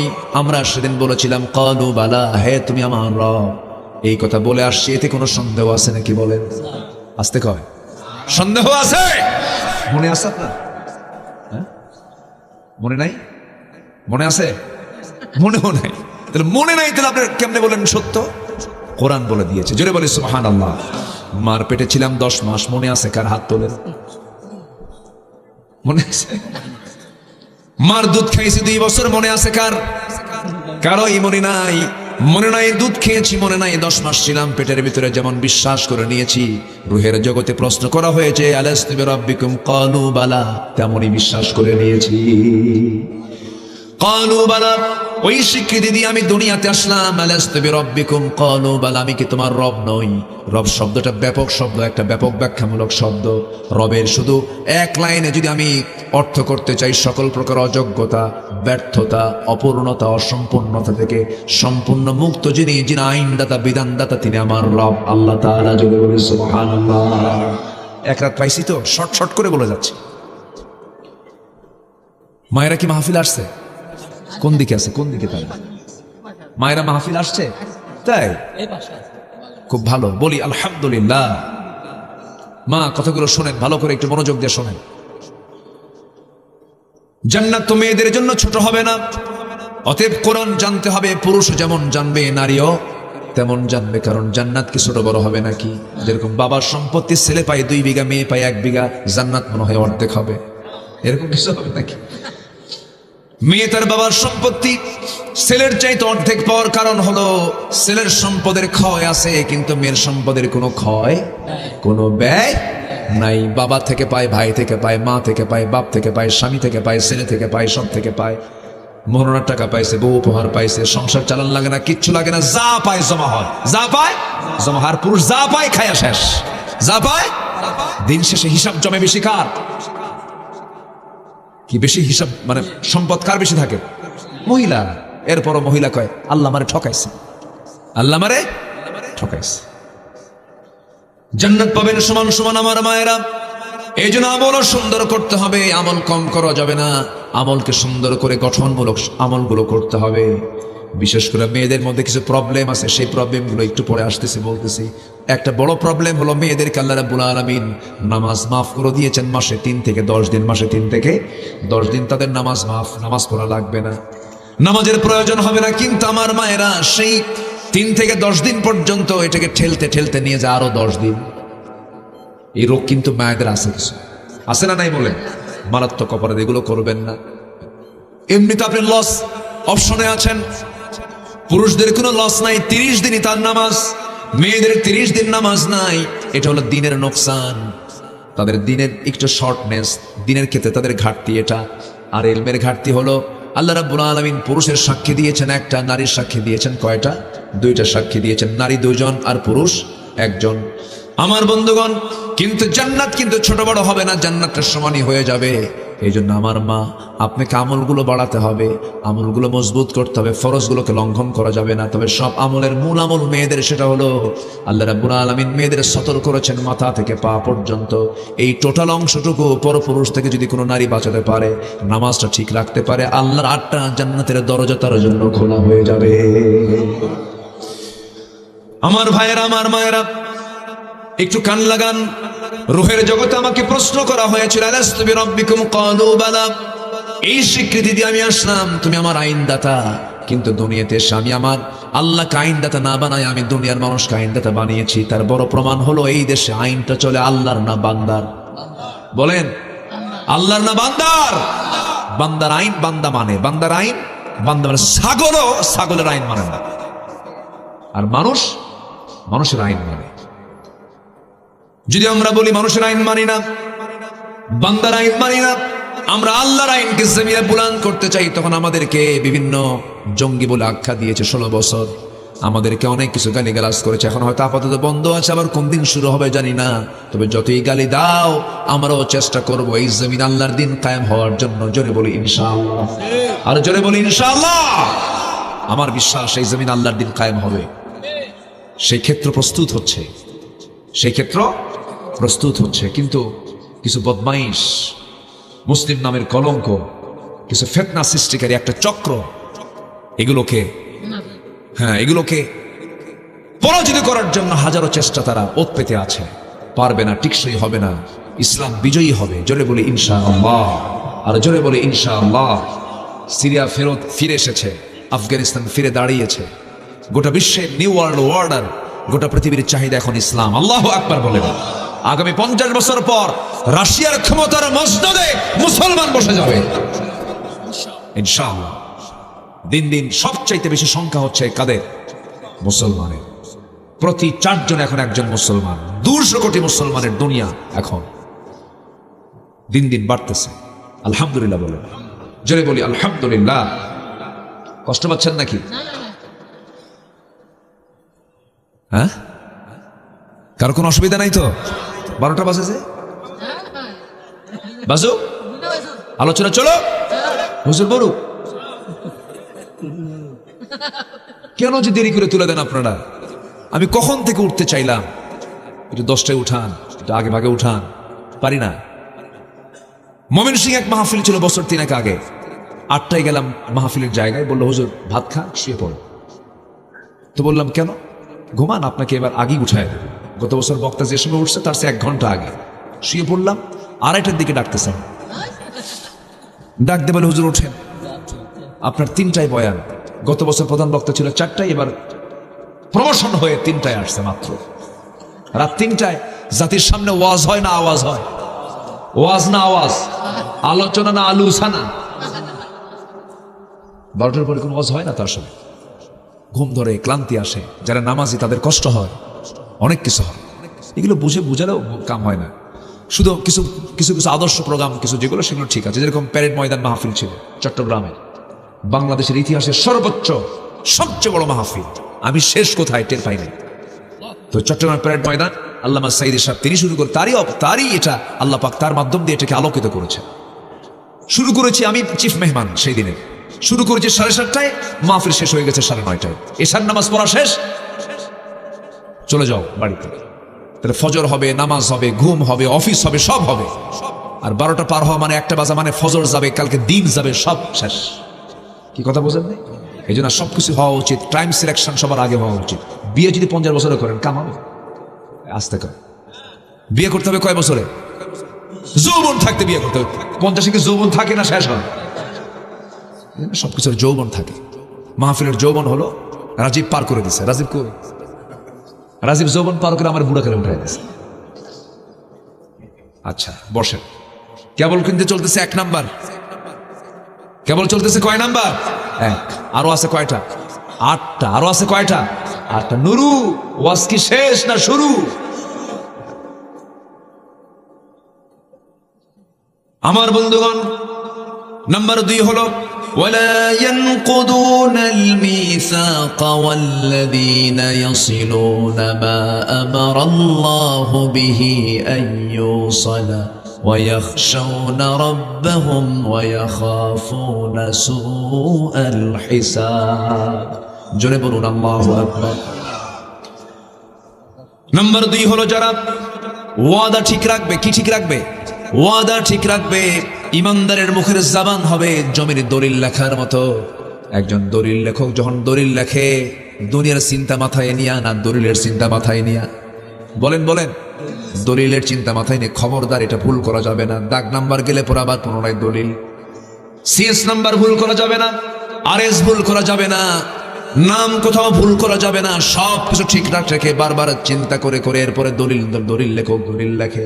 ঠিক তেমন ইমানদার যখন কোনো কথা বলবে, ইমানদারের লেখার চাইতে মুখের জবান আরো বেশি মজবুত। ঠিক কিনা বলেন? যা বলবে তাই হবে। ওয়াদা ঠিক থাকবে, সমাজ ঠিক থাকবে। আপনি ওয়াদা করেছেন ভাই অমুক দিন আমি তোমাকে টাকাটা দেব, আপনার কথা আরেকজন রাজি হয়ে গেছে, ঠিক আছে ভাই অমুক দিন আপনাকে ওই টাকাটা দেব। আপনি ওয়াদা ভঙ্গ করলেন, আপনার কারণে আরেকজনের ওয়াদা ভঙ্গ হলো, সে আবার আরেকজনের ওয়াদা ভঙ্গ করে ফেললো। এই যে বিশাল সমাজ ব্যবস্থা ধ্বংস হয়ে পড়ে। এই জন্য রাসূল বলেছেন মুমিনকে চেনার জন্য 3টা দিক দেখো। 1 নাম্বার হলো যখন সে ওয়াদা করে তখন সে ওয়াদা ভঙ্গ করে। তাহলে ওয়াদা ভঙ্গ করা কি ইমানদার না মুনাফিকের কাজ? মুনাফিকের কাজ। যারা ওয়াদা ভঙ্গ করবে তারা বিবেকহীন। উলুল আলবাবরা কখনো ওয়াদা ভঙ্গ করে না, যা বলবে তাই তারা করবে। আল্লাহ রাব্বুল আলামিন সুন্দর করে বহু জায়গায় ওয়াদার ব্যাপারে কথা বলেছেন, ওয়াদা ঠিক রাখো। আউফু বিল উকুদ, এরকম করে করে বিভিন্ন জায়গায় আল্লাহ রাব্বুল আলামিন বলেছেন। আল্লাহ রাব্বুল আলামিন নাম্বার 3 বলেছেন, ওই সমস্ত বান্দাগুলো আমার বিবেকবান বান্দা, উলুল আলবাব। ওয়াল্লাযীনা ইয়াসিলুনা মা আমারাল্লাহু বিহি আইয়ুসাল, যত কিছু হোক না কেন সবার সঙ্গে সম্পর্ক নষ্ট হলেও উলুল আলবাব যারা বিবেকবান যারা, তারা কখন আল্লাহর সঙ্গে সম্পর্ক নষ্ট করে না।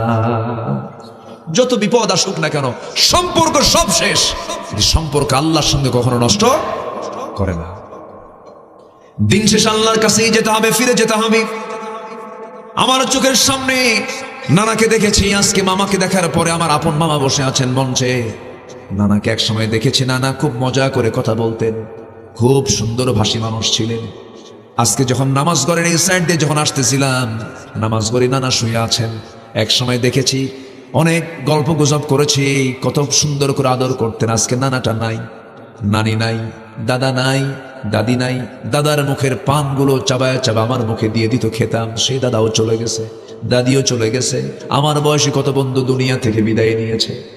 দুপচাচিয়া বাড়ি ছিল আমার এক বন্ধু, তার নাম জিয়াউর রহমান। এই জিয়া আমার একসঙ্গে আমরা পড়েছি একসাথে। আমি জানি না সে মারা গেছে। হঠাৎ করে একদিন ফোন দিলাম, ফোন ধরলো, রিসিভ করি, দেখি মহিলার কণ্ঠ। বললাম, কে আপনি? বলছেন, আমার জিয়া কোথায়? কে জিয়া নাই, কোথায় বেড়াতে গেছে? ফোনটা রেখে কোথায় গেল? ফোন রেখে তো কোথাও যায় নাই, ফোন রেখে সে কবরে চলে গেছে। এই তো দুনিয়ার নিয়ম। একটু ডান বাম তাকায় দেখি, আমার তো বন্ধু আমার বয়স অনেকেই নাই, আমার বাপ নাই, মা নাই, দাদা নাই, দাদি নাই, নানা নাই, নানি নাই, অনেকের অনেক কিছু চলে গেছে। আমিও চলে যাব রে ভাই, কিন্তু আমি কি করব? সব সম্পর্ক শেষ হলেও আমার সম্পর্ক নষ্ট হবে না যার সাথে তিনি আমার কে কে কে আল্লাহর সঙ্গে সম্পর্ক নষ্ট করা যাবে না। যা চাওয়া দরকার আল্লাহকে বলবো। ওয়াইদাস্তাআনতা ফাস্তাইন বিল্লাহ। যখন তোমার চাওয়া দরকার আল্লাহর কাছেই চাও। জুতার ফিতা ছিঁড়ে গেছে, আল্লাহর কাছে বলো। যে কোনো সমস্যা তুমি আল্লাহর কাছে বলো, সব অভিযোগ তুমি আল্লাহকে দিয়ে দাও। আল্লাহর কাছে সব প্রার্থনা তুমি করো, সকল চাহিদা পূরণ করার একমাত্র যোগ্যতা কার? আল্লাহকে বলবো আমরা। আমার বন্ধুগণ, আল্লাহ রাব্বুল আলামিন এই প্রথম আকাশে চলে আসেন প্রত্যেক রাত্রিতে। জোরে করুন সুবহানাল্লাহ। সাত আকাশ কোথায় আর প্রথম আকাশ কোথায়? কত দূর! সে আরশে আজিম থেকে প্রথম আকাশে এসে তিনি আরো বেশি দূরে আসেন। আমরা দুনিয়াতে আছি, আল্লাহ তাআলা 7 গুণ বেশি আমার কাছে আসেন। 7টা আকাশ থেকে তিনি চলে আসেন দুনিয়ার আকাশে, এসে বলেন, আলা মিন মুস্তাগফিরিন ফাগফির লাহ। কোন ক্ষমা প্রার্থী আছে আমার কাছে ক্ষমা চাইবে, আমি তাকে ক্ষমা করে দেব। আল্লাহ কত সুন্দর করে ক্ষমা করার জন্য রেডি হয়ে আছেন। কিন্তু আমরা ঘুম থেকে জায়গা পাই না, নামাজ পড়ি না, আল্লাহকে পাত্তা দেই না, আল্লাহকে স্মরণ করি না। এর চাইতে বড় নাশকর বান্দা কি হতে পারে?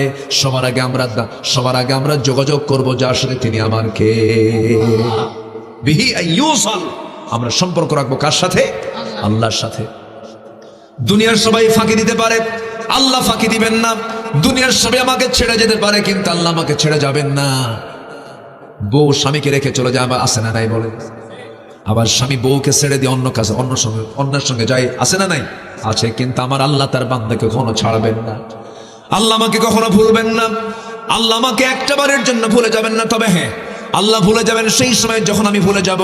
ওয়ামান আ'রাদা আন যিকরি ফাইন্না লাহু মাঈশাতান দানকা ওয়া নাহশুরুহু ইয়াওমাল কিয়ামাতি আ'মা ক্বালা রাব্বি লিমা হাশারতানি আ'মা ওয়া ক্বাদ কুনতু বাসীরা। আমার জিকির থেকে, আমার স্মরণ থেকে, আমার কোরআন থেকে যে বান্দা নিজেকে গুটিয়ে নেবে, আমিও তাকে ভুলে যাব, আমিও তাকে চিনব না। কিয়ামতের দিন হাসরের ময়দানে সেই বান্দা বলবে, আল্লাহ তুমি আমাকে আজকে অন্ধ করে তুলছো কেন? আমি তো চক্ষুওয়ালা ছিলাম। আল্লাহ বলবেন, তোরে আমি এই কিতাবটা দিয়েছিলাম, তুই ভুলেছিলি। কাযালিকাল ইয়াওমা তুনসা। এই জন্য আজকের দিনেও আমি তোকে ভুলে গেলাম। আল্লাহ যদি হাসরে ভুলে যান, আমার আপনার কোনো পথ আছে নাকি? আসতে বলে পথ আছে নাকি?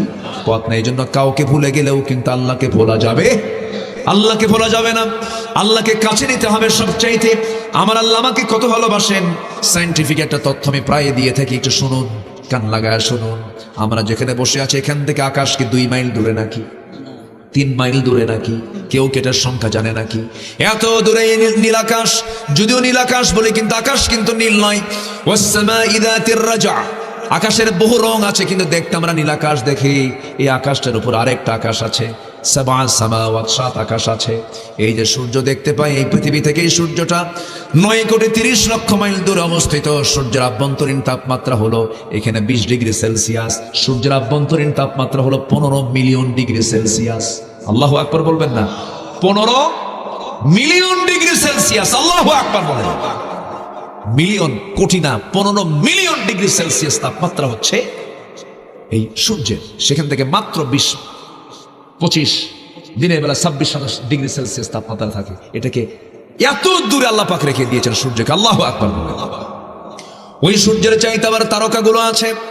ওই তারকাগুলো সূর্যের চাইতে শুধু 1 গুণ 2 গুণ বড় নয়। বেটেলজুইস একটা তারকা আছে সূর্যের চাইতে 33 কোটি গুণ বড়। মনে হয় খুব একটা বড় হয়নি, মনে হয় নাকি? জোরে বলেন না ভাই, আর একটু জোরে বলেন। 1টা 2টা তারকা নয়, এক একটা গ্যালাক্সির ভিতরে কোটি কোটি গ্যালাক্সির ভিতরে এক একটা গ্যালাক্সির মধ্যে কোটি কোটি তারকাগুলো আল্লাহ রাব্বুল আলামিন রেখে দিয়েছেন। অসংখ্য তারকা। মানুষ চাঁদে গেছে, নীল আর্মস্ট্রংরা মানুষ মঙ্গল গ্রহে চলে গেছে। মানুষ যদি মনে করে মঙ্গল গ্রহ দেখলাম, চাঁদও দেখলাম, সূর্যের কাছে তো যাওয়া সম্ভব না, কারণ সূর্যের আভ্যন্তরীণ তাপমাত্রা হলো 15 মিলিয়ন ডিগ্রি সেলসিয়াস। থাকবে মানুষ? যাবে কেমনে? থাকাই তো সম্ভব, যাওয়াই তো সম্ভব না। কিন্তু যদি মনে করে একটু তারকার দেশ দেখতে যাব, পৃথিবীর সবচাইতে তারকার দেশ হলো নিকটবর্তী হলো প্রক্সিমা সেন্ট্রাই। প্রক্সিমা সেন্ট্রাই যদি কেউ যেতে চায়, এই দুনিয়ার কোনো যানবাহন হলে চলবে না, তাকে নভোযানে চড়তে হবে। নভোযানে যদি চড়ে কেউ রওনা দিয়ে দেয়, পৃথিবীর বর্তমানে সবচেয়ে দ্রুতগামী নভোযান হলো অ্যাপোলো 11, যার ঘন্টার গতি হলো 39,000 কিলোমিটার।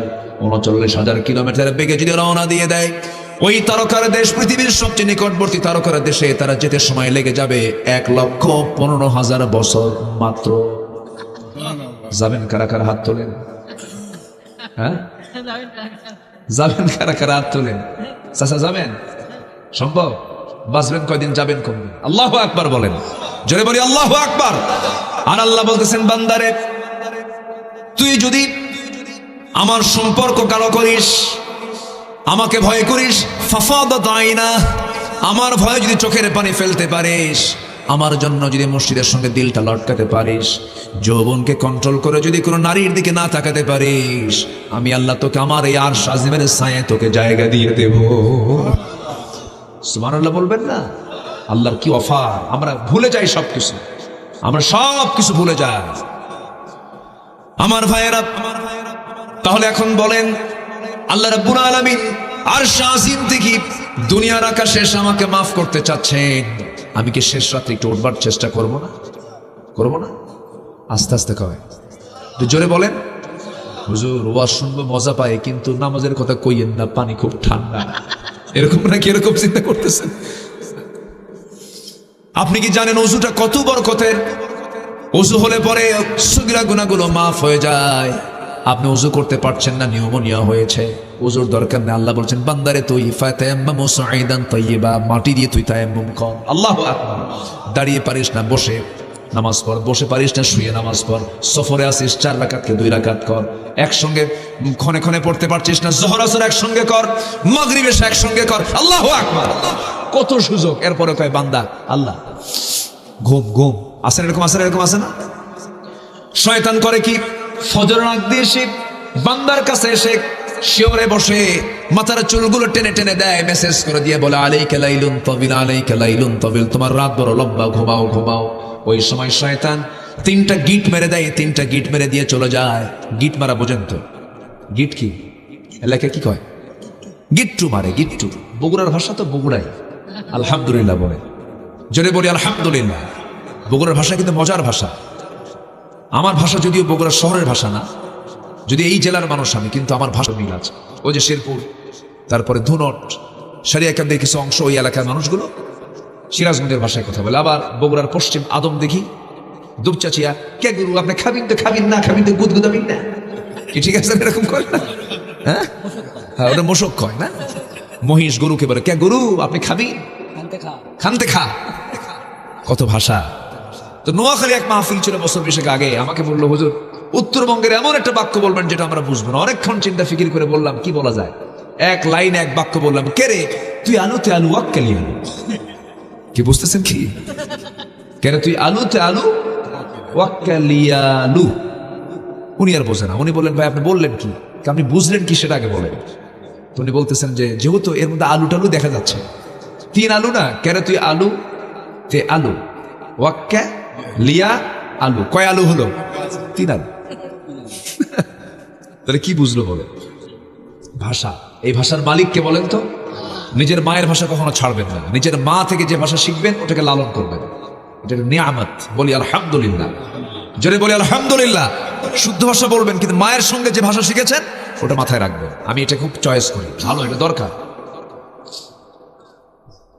শেষ করে দিই নাকি? হ্যাঁ, বাড়ি যাবেন না আপনারা? তো থাকেন, আমি যাই। কেউ তো যায়ও না, কেউ নড়েও না, দেখি সব বসে আছে। আর এই লোকটা এত বয়স্ক হয়ে গেছে, এখন আপনার এই এনার্জি আছে, আলহামদুলিল্লাহ। আল্লাহু আকবার বলেন, আল্লাহু আকবার। খুব ভালো। নামাজ পড়বেন ফজরে সবাই? ফজর পড়বেন তো সবাই? জোরে বলি ইনশাআল্লাহ। শয়তান কয়টা গিট মারে? কোন সময়?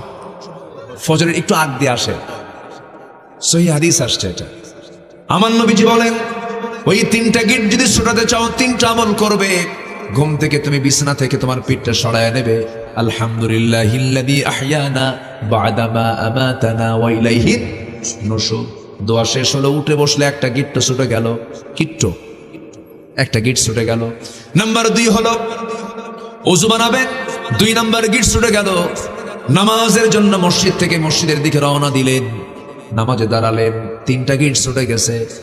আগামী 24 ঘন্টা শয়তান ওই বান্দার কাছে আসার সাহস হারিয়ে ফেলে।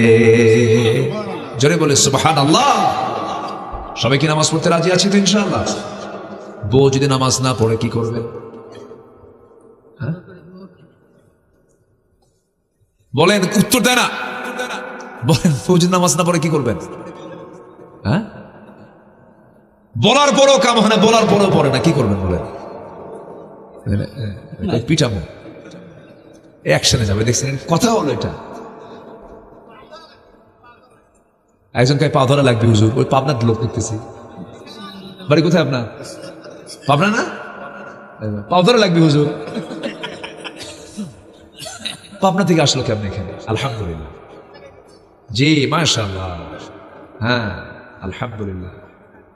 জি আল্লাহ সব জায়গায় তো নিয়ে গেছে, আলহামদুলিল্লাহ। তো হ্যাঁ, পা ধরবেন না কেন? ধরবেন পা, নামাজ পড়, মারা যাবে না। তবে 4টা কারণে মারা যাবে। মায়েরা এখন তো শুরু করলেন চিন্তা যে হুজুর এটা কোন অ্যাকশন শুরু করলেন আপনারা? এতক্ষণ তো লাইন ভালো হয়েছে। 4টা কারণে শাসন করা যাবে। নাম্বার 1 হলো যদি নামাজ না পড়েন, রোজা যদি না রাখেন। নাম্বার 3 হলো স্বামীর আনুগত্য যদি না করেন। নাম্বার 4 সতীত্বের যদি হেফাজত না করেন, পর্দায় যদি না থাকেন, মারা যাবে। কিন্তু মারার শর্ত হলো 1.5 হাত লাঠি দিয়ে মারা যাবে না, মুখে মারা যাবে না, চোখে মারা যাবে না, চুল টান দেওয়া যাবে না, মুখে মারা যাবে না, বুকে মারা যাবে না। মারবেন কই? জায়গায় তো নেই। সব জায়গায় আল্লাহ রাব্বুল আলামিন বন্ধ করে দিয়েছেন, মারা যাবে না। মারতে যদি চাও, পকেটের মধ্যে যে মেসওয়াকটা আছে সেই মেসওয়াকটা 9 ইঞ্চি মেসওয়াক দিয়ে নিয়ে এই মেসওয়াক দিয়ে বড় জোর মারতে পারো। কিন্তু এই মেসওয়াক দিয়ে যখন কোনো স্বামী স্ত্রীকে যখন মারতে যাবে, এই দৃশ্য যদি কোনো মানুষের চোখে পড়ে, তখন বুঝবে মারে না, আদর করে। কি করে? মারবেন, উপায় নাই। মারবেন কেন আপনি? বউ তো মারার বিষয় না। বউকে কখনো শাসন আপনি করবেন, চোখের ভাষায় করবেন, সুন্দর ভাষায় করবেন। মানলে পরে কখনো ঠিক হয় না। আপনার গায়ে আল্লাহ রাব্বুল আলামিন জোর বেশি করে দিয়েছেন বলে আপনি জোর খাটাবেন না। না, আপনার জীবন তার কাছে, যৌবন তার কাছে, আপনার যৌবন তার কাছে, তার যৌবন আপনার কাছে। এত যখন আপনার গভীর সম্পর্ক, কেন শুনবে না? সুন্দর করে ওয়াজ করবেন, বউ আমার শোনো, হাসরের ময়দানে তোমার সঙ্গে আমার দেখা হোক, তুমি কি চাও না? হ্যাঁ চাই। দুনিয়াতে একসাথে ছিলাম, একসঙ্গে জীবন যাপন করেছি, জান্নাতের মধ্যে 1 নম্বর বউ আমি তোমারে চাই, তুমি কি চাও না বলো? একসঙ্গে দাম্পত্যময় জীবন চালাবো, একসঙ্গে জান্নাতে গিয়ে শপিং করবো, ঘোরাফেরা করবো। আসলে নামাজটা পড়ি। ছেলেকে ডাক দিয়ে বলবো বাজান চল জান্নাতে একসঙ্গে বাজার করবো, চল নামাজটা পড়ি। মেয়েকে ডাক দিয়ে বলবো, বুঝাবো আমার রাসূল সবচেয়ে বেশি দাওয়াত দিয়েছেন আগে বাইরে না ভিতরে?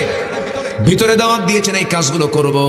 আমার বন্ধুগণ, যে বাড়িতে নামাজ আছে সেই বাড়িটা হলো জান্নাতের টুকরা। জোরে কোন সুবহানাল্লাহ। সম্পর্ক করবো আমরা কার সাথে? আসতে বলবেন না, কার সাথে? আল্লাহর সাথে। আল্লাহ আমাকে কত কি দিয়েছেন। এই যে এগুলো সব লোহা, এগুলো সব কি লোহা, এগুলো সব কি লোহা, এগুলো সব বডি কি লোহা। পৃথিবীর কোনো কিছু তৈরি হয় না লোহা ছাড়া। আমার বডিতে যেমন হাড় না থাকলে পরে আমার বডি দাঁড়াতো না, তেমনি গোটা পৃথিবীর কোনো মেশিন কোনো কিছুই দাঁড়াতো না যদি কি না থাকতো, লোহা না থাকতো। লোহাটা কার? আসতে খায়। লোহাটা কার? বিএসআরএম এর। বিএসআরএম, কেএসআরএম, এরা কি লোহা বানায়? এরা লোহা প্রসেস করে। লোহা কি করে? প্রসেস করে। কিন্তু লোহাটা দিয়েছেন কে? এই লোহাটা আসছে কোন জায়গা থেকে বলেন? হ্যাঁ, ফাইন উত্তর দিয়েছেন একজন। এই লোহাটা কিন্তু পৃথিবীর কেউ বানায় নাই, পৃথিবীর কোথাও নাই, পৃথিবীর মাটির কোথাও নাই। এই লোহাটা কেমনে আসলো? বিজ্ঞান বলতেছে লোহার সৃষ্টি হয়েছে পৃথিবীতে নয়, বহির্জগৎ থেকে আসছে। সূর্যের জগতেও সম্ভব নয়। সূর্যের যে তাপমাত্রা, সেই তাপমাত্রায় কখনো লোহা তৈরি হবে না। লোহা তৈরিতে আনুমানিক উৎপাদনের জন্য যে তাপমাত্রার প্রয়োজন সেই তাপমাত্রা হতে হবে 5 billion degree Celsius. 5 billion degree Celsius তাপমাত্রা ছাড়া লোহাই উৎপাদন হবে না। বিজ্ঞানীরা বলতেছে মনে হয় কোন সুপারনোভার বিস্ফোরণ থেকে লোহাগুলো সেখান থেকে উৎপাদন হয়েছে, সুপারনোভা বিস্ফোরণ হয়ে গেছে, এই জন্য সেখান থেকে লোহা চলে আসছে। আমার বন্ধুগণ, আল্লাহ রাব্বুল আলামিন ১৫০০ বছর আগে বলছেন ওয়া আনজালনাল হাদিদ ফীহি বাসুন শাদীদু ওয়া মানাফিউ লিন-নাস। আমি আল্লাহ তাআলা লোহাটাকে নাজিল করে দিয়েছি। নাজিল কি নিচ থেকে হয় না উপর থেকে হয়? বলেন বলেন। তাহলে কোরআন যে তথ্য দিল, এই তথ্যগুলো কি আজকের না 1000 বছর আগে? কেমনে সম্ভব মানুষের পক্ষে কোরআন? আল্লাহু আকবার। আমার ভাইরা, বিবেকবান হব আমরা, একটু কান লাগায় নাই, একটু মনোযোগ দিয়ে শোনার চেষ্টা করি। মহান রব্বুল আলামিন বলছেন নাম্বার 4 হলো আল্লাহর সঙ্গে সম্পর্ক করব আমরা 3 নম্বরে। নাম্বার 4 বিবেকবান হলো আল্লাহকে যারা ভয় করে। কাকে ভয় করে? আল্লাহকে ভয় করে। আমার বন্ধুগণ, সাইয়েদনা ওমর ফারুক রাদিয়াল্লাহু তাআলা আনহু রাতের বেলা তিনি একাকী ঘোরাফেরা করতেছিলেন। তিনি তখন খলিফাতুল মুসলিমিন, রাতের বেলা ঘুরতেছেন জনগণকে দেখার জন্য। হঠাৎ করে দেখতে পেলেন, শুনতে পেলেন একটা ছোট্ট ঘর থেকে মা বেটির গল্প আসতেছে, মা বেটির কথোপকথন আসতেছে। মা তার মেয়েকে বলছে, মা সন্ধ্যাবেলায় যে দুধ দহন করলাম উঠে, এই দুধ বিক্রি করে আমাদের খাবার জুটবে না, সংসারের অভাব অনটন মিটবে না, অতএব এই অল্প দুধের মধ্যে কিছু পানি দিলে পরে দুধের দামটা আমরা বেশি পাবো। মেয়ে বলছে, মা এটা আমার দ্বারা সম্ভব না। এবার মা বলছে, আমার মেয়ে এই জায়গায় তোমারের প্রশাসন নেই, ওমরের লোকজন নাই, দেখবে কে, সমস্যা নাই, তুমি পানি দিয়ে দাও। এবার মেয়েটা বলছে, মা ওমরের প্রশাসন দরকার নাই, কিরামুন কাতিবিন আছে। সুবহানাল্লাহ। ওমর ফারুক কেঁদে ফেলে দিয়েছেন। কার ভয়? আসতে বলবেন না, কার ভয়? সোজা চলে গেছেন বাড়িতে। বাড়িতে গিয়ে বউটাকে ডাক দিয়ে বলছে, বউ আমার, অনেক খোঁজাখুঁজি করলাম, মেয়ে আমার ছেলেকে বিয়ে করাবো, ভালো মেয়ে পাচ্ছিলাম না। অনেক খোঁজাখুঁজির পর কিন্তু আস্তে আল্লাহ পাক অতি সহজে জুটাইয়া দিয়েছেন, একটা মেয়ে পেয়েছি। বউ বলছেন, রাতের বেলা আপনি কোন মহিলা, কোথায় খোঁজ পেলেন? একটা বাড়িতে এক মহিলা আছে, একটা মেয়ে আছে, খুব ভালো, খুব আল্লাহর ভয়টা শোনো না তার মধ্যে আছে। ওই মেয়েটাই হবে আমার ছেলের বউ। যেরকম সুবহানাল্লাহ। একটা রাষ্ট্রপতি তার ছেলেকে বিয়ে করাচ্ছেন দুদলের মেয়ের সাথে। যেরকম সুবহানাল্লাহ। কিসের জন্য? বলেন কার ভয়? কার ভয়? কার ভয়? আল্লাহর ভয়। এখন মেয়ে ছেলেকে বিয়ে দেবে, ছেলে মেয়েকে বিয়ে দিবে, কত কি লাগে, আছে কি না? অনেক কিছু লাগে না? ছেলে কি করে? মাস্টার্স। আর কি করে? ব্যবসা। আর কি করে? প্রবাসে তার ব্যবসা আছে।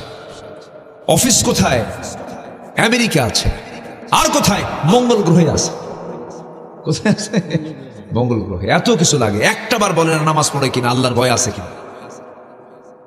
সাইয়েদনা ওমর ফারুক বললেন, কিচ্ছু দেখার দরকার নাই, চেহারাও লাগবে না, বংশ লাগবে না, অর্থ লাগবে না, আমি ওর তাকওয়া দেখেছি, আমার ছেলের সঙ্গে ওই মেয়েটার বিয়ে হবে। যা, জোরে বলে সুবহানাল্লাহ। কার ভয়? সাইয়েদনা আবু বকর রাদিয়াল্লাহু তাআলা রাতের বেলা খালি পায়ে হাঁটতেছেন। কি পায়ে? খালি পায়ে। খলিফা মানুষ, কি মানুষ? খলিফা, রাষ্ট্রপতি, খলিফা খালি পায়ে হাঁটে, তাও পাথরের রাস্তা। কিসের রাস্তা?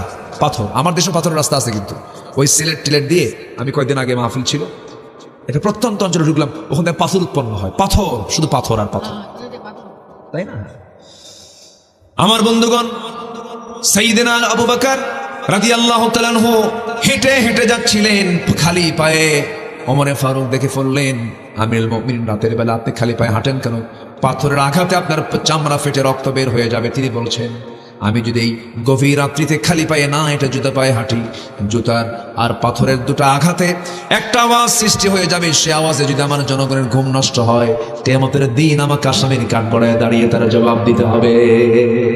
যদি বলে সুবহানাল্লাহ। কার ভয়? কার ভয়? তাহলে খলিফা জনগণের ঘুম নষ্ট না হোক, খালি পায়ে হাঁটে। আর আমার দেশের কিছু নেতা আছে, আসিবেন বগুড়া ঢাকা হইতে, প্রেসিডেন্ট মহোদয় আসিবেন, 3 ঘন্টা রাস্তা বন্ধ। ওই সমস্ত নেতৃত্বের মুখে আমরা থুতু মারি। ঠিক কিনা? কোনো দরকার নাই।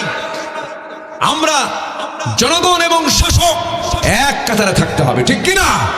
এক কাতারে। আমি নিজের চোখে দেখেছি, মালয়েশিয়ার প্রধানমন্ত্রী ডক্টর মাহাতির মোহাম্মদ, উনি কেলেতে একটা শপিং এ ঢুকেছেন, একা একা শপিং করছেন, সামনেও কেউ নাই, পিছনেও কেউ নাই।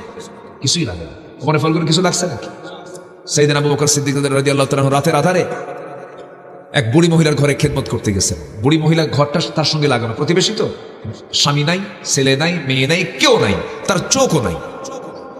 উনি ওনার প্রত্যেক দিন প্রত্যেক রাত ওনার ঘরে গিয়ে সেবা টেবা করে দিয়ে আসতেন, কাপড় চোপড় ধুয়ে দিয়ে আসতেন, তারপরে খাবার টাবার ধুয়ে দিয়ে আসতেন। সাইয়েদনা ওমর ফারুক একদিন ভাবলেন যে আমি ও মহিলার একটু খেদমত করতে যাই। ডাকলেন, বুড়িমা আপনার কোনো খেদমত লাগবে? কে একজন করে গেছে। ভাবলেন কি করে যায়। 3 দিন 3 রাত তিনি চেষ্টা করলেন তাকে ধরার জন্য। তৃতীয় রাতে দেখেন কে যেন ঢুকলো খালি পায়ে। কি পায়ে? খালি পায়ে কে ঢোকে? রাস্তায় কে খালি পায়ে কে ঘোরে? আবু বকর ভিতরে ঢুকলো। উনি অপেক্ষা থাকলেন দেখি তো কে বের হয়। বের হওয়া মাত্রই দেখেন কেউ না, চট করে হাত ধরছেন, দেখেন আবু বকর সিদ্দিক। ওমর ফারুক কেঁদে ফেলে বললেন, আপনি এখানেও আছেন? সারাদিন রাষ্ট্র চালান, আবার এখানেও? আমাদের একটু খেদমত দেন না। তিনি বললেন, আমার বোঝা তোমার কাঁধে যাবে না। প্রতিবেশীর ব্যাপারে ওয়াতিদাল কুরবা হাক্কাহু, কিয়ামতের দিন আমাকে জবাব দিতে হবে। 2 বছর একটানা খেদমত করেছে, মারা গেলেন। মারা যাওয়ার পরের দিন সাইয়েদনা ওমর ফারুক রাদিয়াল্লাহু তাআলা ওই মহিলার বাড়িতে আবার খেদমত করতে গেছেন। মহিলা জানেন না যে প্রথম খলিফার ইন্তেকাল হয়ে গেছে, খাদেম নাই, উনি জানেন না। দরজায় নক করলেন, ভিতরে ঢুকলেন, সবকিছু ধুয়ে টুয়ে খাবারগুলো সব প্রস্তুত করে তিনি চলে আসলেন ওমর ফারুক রাদিয়াল্লাহু তাআলা আনহু। এবার মহিলা গিয়ে বসেছেন, ওই বৃদ্ধা নারী গিয়ে বসেছেন খাবার খেতে। খেজুরটা একটা মুখে দিয়েছেন, ধোয়া খেজুর। মুখে দেওয়া মাত্রই কামড় মেরেছেন, দাঁতের নিচে বিচি পড়ার সঙ্গে সঙ্গে তিনি বললেন ইন্না লিল্লাহ। বুঝতে পেরেছে আমার আসল খাদেম আর দুনিয়াতে নাই। কারণ আমরা আবু বকর যখন খেদমত করতে আসতো, খেজুর শুধু ধুয়ে দিত না, খেজুরের বিচিগুলো সব পরিষ্কার করে আমার খেতে যেন কষ্ট না হয়, খেজুরের মধ্যেকার বিচিটাও সে সরাইয়া দিয়ে আমার সামনে প্লেটে রেখে দিত। জোরে বলে সুবহানাল্লাহ। কার ভয়? আল্লাহর ভয়। আমরা শাসক দেখতে চাই, কার ভয়ের শাসক? কার ভয়ের শাসক? তাকওয়া মুত্তাকি শাসক আমরা দেখতে চাই, যে শাসক বঙ্গভবনে থাকবেন, বাইতুল মুকাররমের খুতবা দিবেন। কি রাজি আছেন তো সবাই? এই কথার মধ্যে কিন্তু অনেক বড় একটা মেসেজ আছে। বঙ্গভবনের যিনি বাসিন্দা হবেন, তিনি বাইতুল মুকাররমের কি হবেন? খতিব হবেন। আল্লাহ কবুল করুন। নাম্বার 5, বিচার দিবসকে ভয় করা। নাম্বার 6, সন্তুষ্ট চিত্তে সবর ধরা। নাম্বার 7, নামাজ কায়েম করা। নাম্বার 8, গোপন প্রকাশ্যে দান করা। নাম্বার 9, ভালো কাজের দ্বারা মন্দ কাজকে প্রতিহত করা। এই সমস্ত গুণ যাদের মধ্যে থাকবে তারা হচ্ছে উলুল আলবাব। আল্লাহু আকবার বলেন। নামাজ পড়বেন কারা কারা, একটু হাত তুলে দেখা। জোরে বলি ইয়া আল্লাহ, আমাদেরকে 5 ওয়াক্ত সালাত আদায় করার তৌফিক তুমি আল্লাহ দিয়া দাও। জোরে বলি আমিন। হাত